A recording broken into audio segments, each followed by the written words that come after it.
Bibi.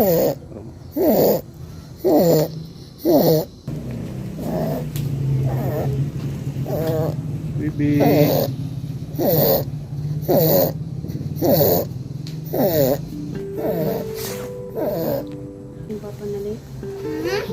Ino to dyan mo ako. Kung saan na yung kamot acid extras na?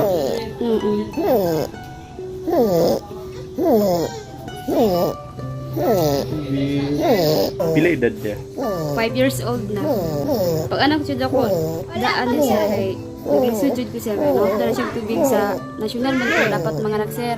Ipasa ko kay SPMC sa hapon sa dito sa SPMC Davao.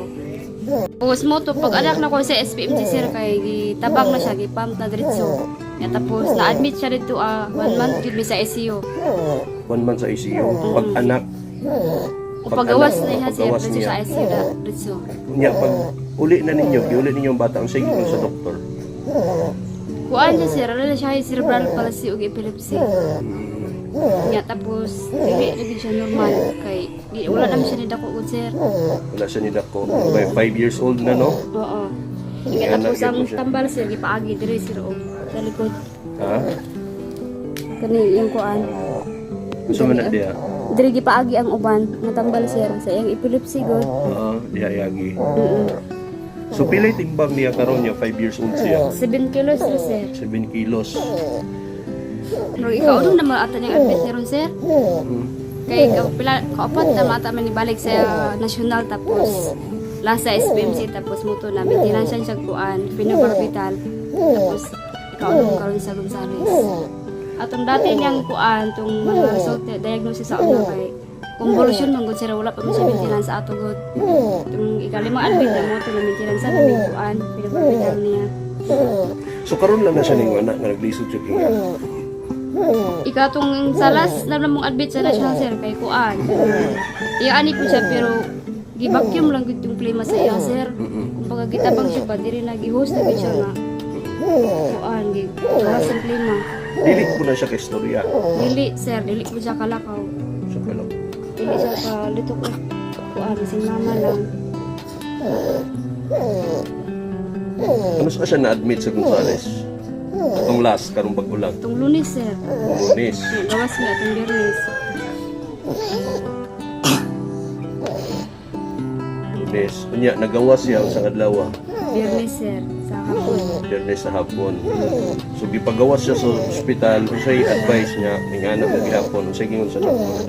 Kumbaga, yung to doktor sir, okay na yung day kay diri pa ang grabing plema niya. Pero ang diri niya bang sir, naman ko diri ang plema sir.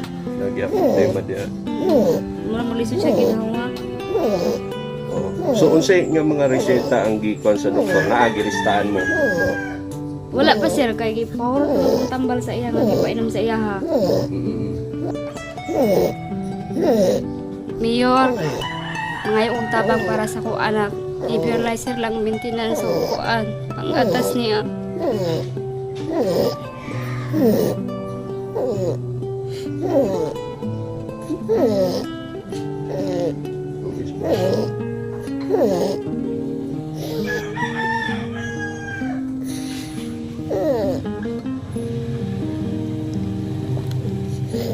Mura siya ka nang naitulon, no? Mabilis siya tulon.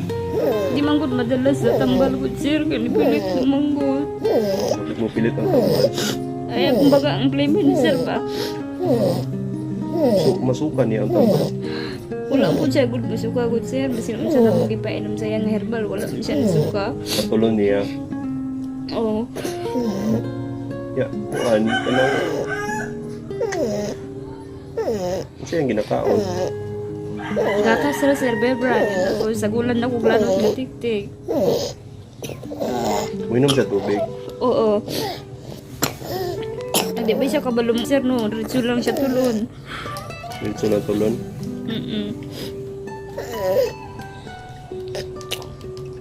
Mura siya pa sa pao. Ano, masukaw na niya ang kuan. Lima.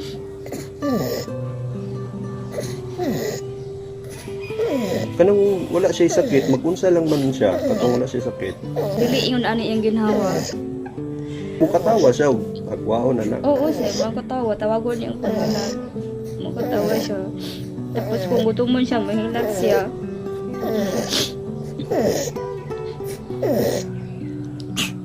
Masukaw ta niya, no? Ano po siya ubo? Nago siya po, sir. Kasi mga tambal, lagundi, anak. Wala ang gikuan sa kuan sa doktor kaya sa Pyroxime magkuan sa albutamol si Tirasin o wala ko kuan tong blood streak man to isa sir.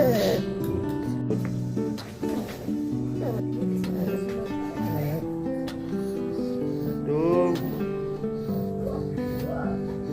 10 kilos, no? Wala siya kalintura. Wala siya kan sa wala jud ito. Kuan ang pagkahubo sa dili na maligo isa sir. Dili isang Ano rin, malihok isa lang. ano siya sir pero yan na siya bakong bagali na siya ano.